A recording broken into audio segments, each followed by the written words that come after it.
Hello student, कैसे हो आप लोग। स्टूडेंट, आज की इस वीडियो में हम क्लास 12 नागरिक शास्त्र यानी सिविक्स के जितने भी स्टूडेंट हैं और इस बार 2024 के बोर्ड एग्जाम में नागरिक शास्त्र का पेपर देने वाले हैं, तो पूरे किताब का सभी महत्वपूर्ण बहुविकल्पीय प्रश्न आज की इस वीडियो में हम लेकर आ चुके हैं। जो आपके 23 फरवरी 2024 के एग्जाम में 100% यही सब प्रश्न पूछा जाएगा, जो आज की इस वीडियो में हम आप लोगों को बताने वाले हैं। तो वीडियो को शुरू से लेकर लास्ट तक जरूर देखिएगा। सबसे ज़्यादा महत्वपूर्ण बहुविकल्पीय प्रश्न है, रिपीटेड क्वेश्चन है, याद रखिएगा, जो हर साल आपके बोर्ड एग्जाम में पूछे जाते हैं।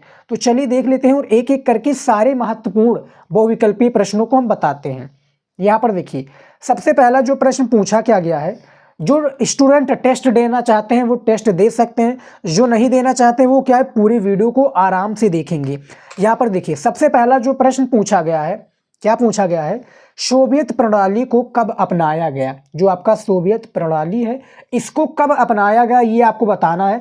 आपके ऑप्शंस में 4 ऑप्शंस दिए हुए हैं। ये आपका 1989, 1971, 1917 ईस्वी में या 1918 ईस्वी में। तो जो स्टूडेंट टेस्ट देना चाहते हैं, लास्ट में पूरे कमेंट में यानी पूरे में यानी जब वीडियो खत्म हो जाएगा तब आंसर जरूर बताइएगा आप लोग जो टेस्ट देना चाहते हैं। जिनको नहीं देना है वो बस क्या है, वीडियो को आराम से देखेंगे, सारे क्वेश्चंस को तैयार करेंगे। तो पहले का सी हो जाएगा, 1917 ईस्वी में सोवियत प्रणाली को अपनाया गया। उसके बाद में देखिए दूसरा क्वेश्चन क्या है, निम्नलिखित में से कौन सा एक सार्क थेरेपी का परिणाम नहीं है। यानी सार्क थेरेपी का परिणाम निम्नलिखित में से कौन नहीं है। यहाँ पर देखिए, यहाँ पर नहीं वाला आया है वर्ड, याद रखिएगा। निम्नलिखित में कौन सा एक सार्क थेरेपी का परिणाम नहीं है। तो वीडियो को आप क्या है, आराम से रोक कर भी सारे विकल्प को देख सकते हैं, फिर राइट आंसर जरूर बताइएगा। लेकिन जो टेस्ट दे रहे हैं वो ईमानदारी जरूर आप लोग कीजिएगा, क्योंकि ईमानदारी से ही आप क्या क्वेश्चंस को समझ पाएंगे। तो इनमें से दूसरे का जो सी राइट आंसर हो जाएगा, यानी सुरक्षा परिषद का गठन हो जाएगा, जो कि सार्क थेरेपी का परिणाम नहीं है। अगला क्वेश्चन है हमारा 3 नंबर। देखिए, ये सारे जो क्वेश्चन है वीवीआई क्वेश्चन है, स्टूडेंट याद रखिएगा, और आपके बोर्ड एग्जाम में हर साल पूछे जाते हैं। यानी ये रिपीटेड क्वेश्चन भी कह सकते हैं, हर साल पूछे जाते हैं। आप जाकर पिछले 2023 का भी पेपर उठाकर देख लेंगे तो ये सारे क्वेश्चंस पूछे गए हैं। तीसरा क्वेश्चन है, शीत युद्ध के समय निम्न में से कौन सा देश अमेरिकी खेमे में नहीं था। यानी जो शीत युद्ध जब हुआ उसके समय जो कौन सा देश है जो कि अमेरिकी खेमे में नहीं था। तो ये जो तीसरा क्वेश्चन है स्टूडेंट, इसमें कुछ हमें डाउट है, क्योंकि जो बुक में दिखा रहा था वो दिखा रहा था ये सभी, यानी इनमें से डी दिखा रहा था, यानी ब्रिटेन, फ्रांस और हंगरी हो जाएंगे जो कि अमेरिकी खेमे में नहीं थे। और जब हमने इसको गूगल पर सर्च किया तो वहाँ पर कोई अलग दिखा रहा था, ब्रिटेन दिखा रहा था। तो आपके हिसाब से इसका राइट आंसर क्या होता है तीसरे क्वेश्चन का, ज़रूर बताइएगा, या मैं सही हूँ उसको भी बताइएगा कि सर जो आपने 30 यानी 3 नंबर क्वेश्चन का डी लगाया है वो सही है। तो इसके बारे में आप कमेंट में ज़रूर बताइएगा। उसके बाद में देखिए अगला क्वेश्चन। देखिए, सारे क्वेश्चंस इंपॉर्टेंट हैं और चुनिंदा क्वेश्चन है, और कॉपी में जो सबसे यानी जो पेपर आपका पूछा जाता है, सबसे फर्स्ट में आपके बहुविकल्पीय प्रश्न से शुरुआत होता है, आप लोगों को पता ही होगा। यहाँ पर देखिए 4 नंबर क्वेश्चन क्या पूछा गया है, यूरोपीय संघ की स्थापना वर्ष है। जो यूरोपीय संघ की स्थापना वर्ष है वो कब हुआ था, यूरोपीय संघ की स्थापना। तो यहाँ पर देखिए ये भी काफ़ी क्या है, घुमा फिरा कर क्वेश्चन पूछा गया है। तो 4 में जो पूछा गया है, जो बुक के हिसाब से राइट आंसर है वो वर्ष 1992 है। गूगल पर हमने सर्च किया तो वो आपका 1 नवंबर 1993 दिखा रहा था, यानी डी राइट आंसर दिखा रहा था 1 नवंबर 1993, जो कि नीदरलैंड में यूरोपीय संघ की स्थापना नीदरलैंड में हुई थी। तो यानी 4 नंबर का सही राइट आंसर क्या हो जाएगा, इसके बारे में भी आप लोग बताइएगा। 1 नवंबर 1993 या वर्ष 1992, जो कि बुक के हिसाब से या क्वेश्चन बैंक के हिसाब से दिया हुआ है, जरूर आप लोग बताइएगा। उसके बाद में देखिए 5 नंबर क्वेश्चन। यहाँ पर देखिए 5 नंबर क्वेश्चन क्या दिया हुआ है कि निम्न में से किसने खुले द्वार की नीति अपनाई। खुले द्वार की नीति किसने अपनाई ये आपको बताना है। ये भी काफ़ी इंपॉर्टेंट क्वेश्चन है और इसके बारे में हमने काफ़ी अपने क्या है वीडियोज़ में कवर किया है, आप लोगों को पता होगा। काफ़ी हमने इंपॉर्टेंट ये जो क्वेश्चन है काफ़ी वीडियोज़ में अपने कवर किया है। ए आपका चीन हो जाएगा, या बी जापान, या सी दक्षिण कोरिया, या डी अमेरिका। तो इनमें से आपका जो राइट आंसर हो जाएगा 5वें का आपका ए हो जाएगा, चीन हो जाएगा, जो कि खुले द्वार की नीति चीन ने ही अपनाई। उसके बाद में देखिए 6 नंबर। यहाँ पर देखिए 6 नंबर, यूरोपीय संघ के ध्वज के सितारों की संख्या कितनी है। जो यूरोपीय संघ के ध्वज के सितारों की संख्या है ये कितनी है, ये आप लोगों को बताना है। ए आपका 10, बी 12, सी 15 या डी 18। तो इनमें से आपका बी हो जाएगा 12 है, यानी जो यूरोपीय संघ में जो ध्वज के जो सितारों की संख्या है वो कितनी है, जैसे हमारे जो फ्लैग में है वो 24 तीलियां हैं, सेम इसी प्रकार से कि जो ध्वज में सितारों की संख्या है वो 12 है। उसके बाद में देखिए 7 नंबर, बांग्लादेश को स्वतंत्रता कब मिली। ये टॉपिक के बारे में हमने काफ़ी बार आप लोगों से डिस्कस कर चुका हूं और इसका हमने जो है ऑब्जेक्टिव क्वेश्चन में आंसर बता चुका हूं कि बांग्लादेश को कब स्वतंत्रता मिली। तो याद रखिएगा इंदिरा गांधी के समय जो कि यानी पाकिस्तान से बांग्लादेश को आज़ाद कराया गया था, तो जो स्वतंत्रता मिली थी स्टूडेंट कब मिली थी, याद रखिएगा इनमें से आपका 16 दिसंबर 1971 ईस्वी में बांग्लादेश को स्वतंत्रता मिली थी, याद रखिएगा। उसके बाद में देखिए 8वां नंबर प्रश्न, स्वाधीनता से पहले बांग्लादेश किस देश का हिस्सा था और स्वतंत्रता किससे मिली थी, तो वो भी आप याद रखिएगा पाकिस्तान, यानी पाकिस्तान वो क्या है पूर्वी, यानी ये पूर्वी या वो पश्चिमी था, यानी पश्चिमी पूर्वी से समझ में लीजिए। पहले क्या वो पश्चिमी पाकिस्तान होता था, ये पूर्वी या वो पश्चिमी, यानी दोनों में से आप क्या कन्वर्जेशन समझ लीजिएगा। लेकिन किससे आज़ादी मिली थी बांग्लादेश को, पाकिस्तान से मिली थी, याद रखिएगा। और स्वाधीनता से पहले यानी जब ये बांग्लादेश क्या आज़ाद नहीं था स्वाधीनता से पहले, तो वो पाकिस्तान का हिस्सा था, पाकिस्तान देश, समझ में आ गया, वो पाकिस्तान। तो इनमें से 8वें नंबर का ए राइट आंसर हो जाएगा। 9 नंबर क्वेश्चन देखिए, निम्नलिखित में से कौन सा देश सार्क का सदस्य नहीं है। निम्नलिखित में कौन सा देश है जो कि क्या है सार्क का सदस्य नहीं है।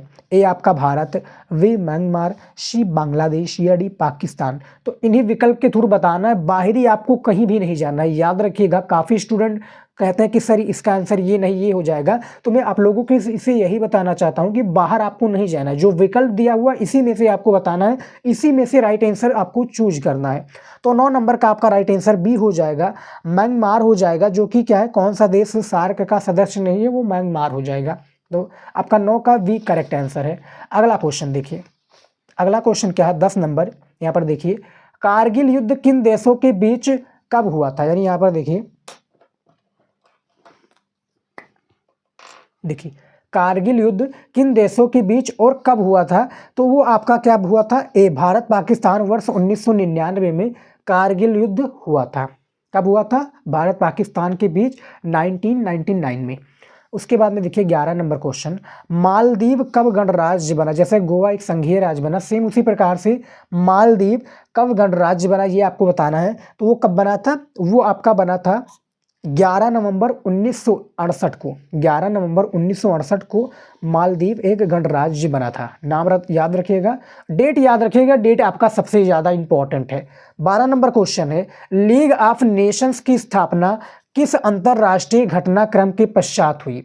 लीग ऑफ नेशंस की स्थापना किस अंतरराष्ट्रीय घटनाक्रम के पश्चात हुई। तो 12 का आपका सी राइट आंसर हो जाएगा। प्रथम विश्व युद्ध में लीग ऑफ नेशंस की स्थापना अंतरराष्ट्रीय घटनाक्रम यानी प्रथम विश्व युद्ध के पश्चात हुई। उसके बाद में देखिए 13 नंबर क्वेश्चन क्या पूछा गया है, ये देखिए 13 नंबर क्वेश्चन है, वर्ष 2006 में संयुक्त राष्ट्र संघ के सदस्य देशों की संख्या क्या थी। जो 2006 में संयुक्त राष्ट्र संघ के सदस्य देशों की जो संख्या थी वो 192 थी, याद रखिएगा। यानी 13 का भी राइट आंसर हो जाएगा। 14 नंबर क्वेश्चन देखिए, निम्नलिखित में से कौन संयुक्त राष्ट्र संघ की सुरक्षा परिषद का स्थायी सदस्य नहीं है। यहाँ पर देखिए संयुक्त राष्ट्र संघ सुरक्षा परिषद का जो है स्थायी सदस्य नहीं है, कौन नहीं है। ए आपका यूएसए, बी चीन, सी जर्मनी या डी फ्रांस। तो 14 नंबर का आपका सी राइट आंसर हो जाएगा, जर्मनी हो जाएगा। और आपको इन वीडियो में कोई भी क्वेश्चन का विकल्प गलत लग रहा है तो कमेंट में जरूर बताइएगा, नहीं तो आप लोग क्या है नीचे डिस्क्रिप्शन में दिया हुआ इंस्टाग्राम की हमारी आईडी, वहां पर जाइए फॉलो कर लीजिए और वीडियो के साथ में हमें बताइएगा कि सर इस वीडियो में ये क्वेश्चन का विकल्प ये नहीं ये होना चाहिए। हम वो रिसर्च करेंगे और आपके सामने प्रेजेंट करेंगे, समझ में आएगा। तो 14 नंबर का सी राइट आंसर है। अगला क्वेश्चन देखिए, यहाँ पर देखिए 15 नंबर क्वेश्चन क्या पूछा गया है, निम्न में से कौन संयुक्त राष्ट्र संघ के सुरक्षा परिषद का सदस्य नहीं है। यानी निम्नलिखित में कौन है वो जो कि संयुक्त राष्ट्र संघ के सुरक्षा परिषद का सदस्य नहीं है। ए आपका संयुक्त राज्य अमेरिका, बी रूस, सी ग्रेट ब्रिटेन या डी ताइवान। तो 15 नंबर का जो आपका राइट आंसर वो ताइवान हो जाएगा, जो कि यहाँ पर देखिए संयुक्त राष्ट्र संघ सुरक्षा परिषद का सदस्य नहीं है। अगला क्वेश्चन है हमारा देखिए 16 नंबर क्वेश्चन है, संयुक्त राष्ट्र के किस महासचिव को वर्ष 1961 का नोबेल पुरस्कार दिया गया? वर्ष 1961 का महासचिव को नोबेल पुरस्कार दिया गया था, तो वो किनको दिया गया था? यहाँ पर देखिए डैग हैमरशोल्ड को 1961 का नोबेल पुरस्कार यानी नोबेल शांति पुरस्कार दिया गया था संयुक्त राष्ट्र संघ महासचिव को, डैग हैमरशोल्ड। 17 नंबर क्वेश्चन है, विश्व बैंक की स्थापना कब हुई थी? इस क्वेश्चन को हमने काफ़ी बार आप लोगों से डिस्कस कर चुका हूं। जिनको पता है, जो हमारी पुरानी स्टूडेंट है नागरिक शास्त्र के, उनको पता होगा, जो हमारी रेगुलर वीडियोज को देखते हैं। ये वेरी वेरी इंपॉर्टेंट क्वेश्चन है और आपके बोर्ड एग्जाम में पूछा जाएगा। तो विश्व बैंक की स्थापना कब हुई थी, ये आपको बताना है। तो 17 का आपका सी हो जाएगा, जुलाई वर्ष 1944 को, जुलाई 1944 को विश्व बैंक की स्थापना हुई थी। 18 नंबर क्वेश्चन देखिए, आंतरिक सुरक्षा से संबंधित गृह युद्धों की संख्या में बढ़ोतरी कब हुई? जो गृह युद्ध है इनकी संख्या में बढ़ोतरी कब हुई थी, ये आपको बताना है। ये आपका वर्ष 1946 से 1991 तक, या 1940 से 1990 तक, 1948 से 1979 तक, उसके बाद में वर्ष 1970 से 1980 तक। तो यहाँ पर जो 18 नंबर क्वेश्चन है उनमें से एक का ए राइट आंसर हो जाएगा। 1946 से 1991 तक गृह युद्धों की संख्या में बढ़ोतरी हुई। अगला क्वेश्चन देखिए 19 नंबर, औरिक परमाणु प्रतिबंध, यहाँ पर देखिए औरिक परमाणु प्रतिबंध संधि कब की गई थी? तो यहाँ पर जो आपका 19 नंबर क्वेश्चन है इनमें से आपका बी हो जाएगा राइट आंसर। वर्ष 1963 को औरिक परमाणु, यहाँ पर देखिए औरिक परमाणु प्रतिबंध संधि कब की गई थी? वर्ष 1963 को। यहाँ पर देखिए जो सारे क्वेश्चन से आप लोग लिखना चाहे तो लिख सकते हैं, नहीं तो एज इट इज अपना दिमाग में फीड कर लीजिए, क्योंकि क्वेश्चन आएगा। मैं जितने भी आप लोगों को बहुविकल्पीय प्रश्न यानी ऑब्जेक्टिव क्वेश्चन को तैयार करा रहा हूँ, इनको आप लोग सीरियस में लीजिए, क्योंकि बोर्ड एग्जाम में यही आएगा। और एग्जामिनर जो कॉपी चेक करता है फर्स्ट में, वो इसी से देख कर आपका एक प्रकार से कॉपी को डिसाइड कर लेता है कि आगे आपने किस तरह से कॉपी लिखा है। तो ज़्यादा से ज़्यादा आप लोग तैयार कीजिए कि एक भी विकल्प आपका गलत ना जाए बोर्ड एग्जाम में, सारे का आपने सही आंसर देकर आए। 20 नंबर क्वेश्चन है, मैड काऊ क्या है? मैड काऊ क्या है? काली गाय है, गांव की एक, यहाँ पर देखिए गायों की एक प्रजाति, जानवरों की महामारी यानी आतंकी संगठन। तो 20 नंबर का भैया सी हो जाएगा राइट आंसर, जानवरों की महामारी, ये मैड काऊ है। समझ में आ गया। 21 नंबर क्वेश्चन देखिए, 21 नंबर क्वेश्चन क्या है? देखिए जब सटक जा रहा हो, देखिए 21 नंबर क्वेश्चन है, मानव जाति को किससे खतरा है? मानव जाति को किससे खतरा है, ये आपको बताना है। यहाँ पर देखिए आप, ये दिमागी क्वेश्चन है, इसको आप क्या है सीरियस में लेकर आराम से समझेंगे, इसका आंसर आप लोगों को मिल जाएगा। मानव जाति को किससे खतरा है? तो इनमें से डी हो जाएगा, उपरोक्त सभी, यानी आतंकवाद से भी खतरा है, परमाणु हथियारों से भी खतरा है, जैसे कि भैया नागासाकी और कहाँ पर गिरा था? जापान के हिरोशिमा और नागासाकी में 1945 में अमेरिका के द्वारा, तो इससे भी खतरा है। प्राकृतिक आपदाएं, सुनामी, बाढ़, उसके बाद में सुनामी, बाढ़, भूकंप, ज्वालामुखी, जो भी हो जाए ये प्राकृतिक आपदा, यानी तीनों चीज़ों से क्या है मानव जाति को खतरा है। तो 21 का डी राइट आंसर हो जाएगा। ये दिमागी क्वेश्चन है, जो भी स्टूडेंट इसका आंसर सबसे पहले दिया होगा कॉमेंट में जरूर बताइएगा ईमानदारी से। 22 नंबर क्वेश्चन है, प्रथम पृथ्वी सम्मेलन का आयोजन किस देश में हुआ था? जो प्रथम पृथ्वी सम्मेलन है इसका आयोजन किस देश में हुआ था? तो वो आपका आंसर भी हो जाएगा, ब्राजील के। कब हुआ था? ब्राजील में, रियो डी जो जनेरियो है वहां पर हुआ था प्रथम पृथ्वी सम्मेलन, ब्राजील में, याद रखिएगा। 23 नंबर क्वेश्चन देखिए, 23 नंबर क्वेश्चन है, अटलांटिका महाद्वीप पर कितने प्रतिशत स्वच्छ जल उपलब्ध है? 90%, 70%, 50% या 35%? अटलांटिका महाद्वीप पर कितने प्रतिशत स्वच्छ जल उपलब्ध है? तो वो आपका हो जाएगा 70%, यानी 70% भैया अटलांटिका महाद्वीप पर स्वच्छ जल उपलब्ध है। 24 नंबर क्वेश्चन देखिए, भारत में मूल वासियों की जनसंख्या, जो भारत में मूल वासियों की जो जनसंख्या, कुल जनसंख्या का कितना प्रतिशत है? ए आपका 5%, 8%, 11% या 14%? तो 24 का आपका बी हो जाएगा राइट आंसर, यानी 8% हो जाएगा इसका सही आंसर, यानी 24 का बी करेक्ट आंसर है। अगला क्वेश्चन देखिए क्या है, यहाँ पर देखिए सारे क्वेश्चंस इंपॉर्टेंट है और स्टूडेंट आप लोग सीरियस में नहीं लें तो अभी ले लीजिए, क्योंकि भैया बोर्ड एग्जाम में देखिए आपको नागरिक शास्त्र में 100 में से 100 लेकर आना है, तो पढ़ाई अच्छे से करना पड़ेगा। हमने महातांडव क्लास बना दिया है, यानी जो भी चीज़ें आपको तैयारी के लिए चाहिए इंपॉर्टेंट, हमने इंपॉर्टेंट टॉपिक तैयार करवा दिया है। इंपॉर्टेंट हमने क्वेश्चन बता रहा हूँ, महातांडव क्लास लेकर आ रहा हूँ और सारे क्वेश्चन का भी मैं आंसर बता रहा हूँ, कैसे आपको तैयारी करना है, कुछ भी नहीं आ रहा उसके बारे में, यानी सारी चीज़ों हमने बता दिया है जो नागरिक शास्त्र के लिए आपको चाहिए। प्लेलिस्ट आपने नहीं चेकआउट किया है तो जाकर आप जरूर पढ़ा वहाँ पर चेकआउट कर लीजिए। जुलाई से लेकर जो भी हमने तैयारी कराई है नागरिक शास्त्र की वो वीडियो आपको मिल जाएंगी, तो जाकर आप जरूर चेकआउट कीजिएगा। उसके बाद में देखिए यहाँ पर 25 नंबर क्वेश्चन, विश्व का सबसे बड़ा तेल उत्पादक देश कौन सा है? तो सऊदी अरब हो जाएगा, इसमें निसंकोच है, इनमें से 25 का आपका सी हो जाएगा। 26 नंबर क्वेश्चन देखिए, वैश्वीकरण का एक महत्वपूर्ण तत्व या कारक क्या है? सूचना है, व्यापार है, प्रौद्योगिकी है या पर्यटन है? तो वैश्वीकरण का एक जो महत्वपूर्ण कारक है स्टूडेंट वो याद रखिएगा कौन सा है, 26 नंबर का आपका सी हो जाएगा, प्रौद्योगिकी हो जाएगा इसका राइट आंसर। उसके बाद में देखिए 27 नंबर क्वेश्चन, वैश्वीकरण का मुख्य कारण क्या है? जो वैश्वीकरण है इसका जो मुख्य कारण है वो क्या है ये आप लोगों को बताना है। तो इनमें से आपका जो राइट आंसर हो जाएगा वो डी हो जाएगा। आपके हिसाब से, आप लोगों के हिसाब से 27 नंबर का सही विकल्प क्या होना चाहिए? कमेंट में ज़रूर बताइएगा। यानी वैश्वीकरण का जो मुख्य कारण है वो सोवियत संघ का टूटना, शीत युद्ध का अंत, सूचना क्रांति, यानी ये तीनों कारण है भैया। तो 27 का डी राइट आंसर हो जाएगा। 28 नंबर क्वेश्चन देखिए, भारत का विभाजन निम्न में से किस योजना के अंतर्गत हुआ था? यानी जो भारत का विभाजन है ये निम्न में से किस योजना के अंतर्गत हुआ था? वो तो ये इनमें से आपका ए हो जाएगा, माउंट बेटन प्लान के, जो माउंट बेटन प्लान है इसके अंतर्गत भारत का विभाजन 1947 में हुआ था। 1947 में हुआ था शायद, आप लोग जरूर बताइएगा इसका राइट आंसर, यानी कब हुआ था भारत का विभाजन, किस सन में हुआ था, पता है तो। 29 नंबर क्वेश्चन देखिए, भारत में भाषा के आधार पर, जो भारत में भाषा के आधार पर राज्यों के गठन की सर्वप्रथम मांग कब की गई? यानी जो राज्य हैं, जैसे हमारे भारत में क्या है 28 राज्य हैं, 28 या 29 राज्य हैं, 28 राज्य होंगे, तो उनमें क्या है सर्वप्रथम जो क्या है भाषा के आधार पर, जैसे कि सबसे पहला भाषा के आधार पर, जैसे साउथ इंडिया हमारे में क्या है, एक साउथ इंडिया एक नॉर्थ इंडिया है, तो साउथ इंडिया में साउथ इंडिया की लैंग्वेज चलते हैं जैसे तमिल, तेलुगु, मलयालम, कन्नड़, उसके बाद में क्या है तमिल, तेलुगु, मलयालम, कन्नड़, उसके बाद में जो भी सारी लैंग्वेज चलती है वो क्या है उसमें साउथ में चलती है। इंडिया में हमारी सबसे ज़्यादा जो प्रचलित लैंग्वेज है, भाषा है वो हिंदी है, और भी सारे जो हैं गुजराती हो गए, मराठी हो गए, बिहारी हो गए, भोजपुरी हो गए, सारी चीज़ें के यानी कई प्रकार से 18 भाषाएं हमारे इंडिया में चलती हैं, नोटों में भी आप लोगों ने देखा होगा।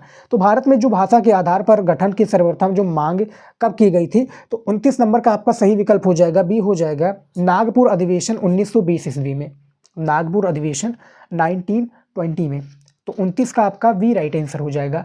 अगला क्वेश्चन देखिए क्या पूछा गया है, यहाँ पर देखिए 30 नंबर क्वेश्चन पूछा गया आप लोगों का, तेलंगाना राज्य का गठन कब किया गया? जो तेलंगाना राज्य इसका गठन कब किया गया ये आप लोगों को बताना है। तो 30 नंबर का जो बिल्कुल करेक्ट आंसर हो जाएगा वो डी हो जाएगा। यहाँ पर देखिए 2 जून 2014 को, 2 जून 2014 को तेलंगाना राज्य का गठन किया गया। डेट याद रखिए, एग्जाम में पूछा जाएगा।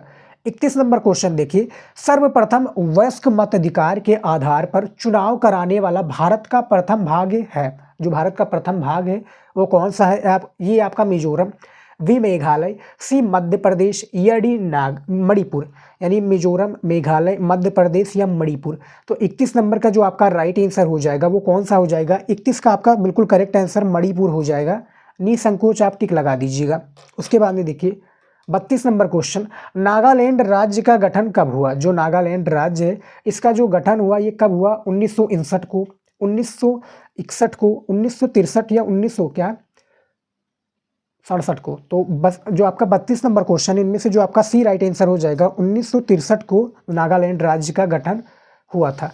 अगला क्वेश्चन देखिए 33 नंबर, स्वतंत्र भारत में होने वाले प्रथम 3 आम चुनावों में किस राजनीतिक दल का प्रभुत्व रहा? तो इनमें से आपका कांग्रेस हो जाएगा, जो कि स्वतंत्र भारत में होने वाले जो प्रथम 3 आम चुनाव हैं कांग्रेस का सबसे ज़्यादा राजनीतिक दल का प्रभुत्व रहा। ये आपका भारतीय जनता पार्टी इसका नहीं रहा, समाजवादी पार्टी का भी नहीं रहा था, बहुजन समाजवादी पार्टी का नामो निशान ही नहीं था। तो यानी 33 का डी राइट आंसर हो जाएगा, जो कि कांग्रेस भैया सबसे ज़्यादा उस समय प्रचलित थी। अब समय में यानी इस समय में भारतीय जनता पार्टी सबसे आगे आ गया, यानी मोदी वाली सरकार, समझ में आ गया। उसके बाद में देखिए 34 नंबर क्वेश्चन देखिए, भारतीय जनसंघ का गठन कब हुआ? वर्ष 1949, 1951, 1954 ईस्वी या 1955 में। तो 34 नंबर जो इसका राइट आंसर हो जाएगा बी हो जाएगा। वर्ष 1951 में, याद रखिएगा, वर्ष 1951 में भारतीय जनसंघ का गठन हुआ था। इसका राइट आंसर आप लोगों के हिसाब से क्या होगा, कमेंट में ज़रूर बताइएगा। अगला क्वेश्चन देखिए 35 नंबर, यहाँ पर देखिए 35 नंबर क्वेश्चन क्या पूछा गया है, भारतीय जनसंघ के प्रथम महासचिव कौन थे। देखिए जो क्वेश्चन है इसका भी हमें आंसर बुक में सही यानी सटीक नहीं मिला। इसका आंसर जो हमें बुक में दिखा रहा था वो ए दिखा रहा था, श्यामा प्रसाद मुखर्जी, और जो क्या गूगल पर दिखा रहा था वो राम मनोहर लोहिया दिखा रहा था। तो जो आपका 35 नंबर जो क्वेश्चन है इसका राइट आंसर क्या हो जाएगा ज़रूर बताइएगा। देखिए भारतीय जनसंघ का जो प्रथम महासचिव थे, जो बुक में दिखा रहा था वो आपका दिखा रहा था ए श्यामा प्रसाद मुखर्जी दिखा रहा था, जो कि भारतीय जो जनसंघ की स्थापना की थी 21 अक्टूबर 1951 को। 21 अक्टूबर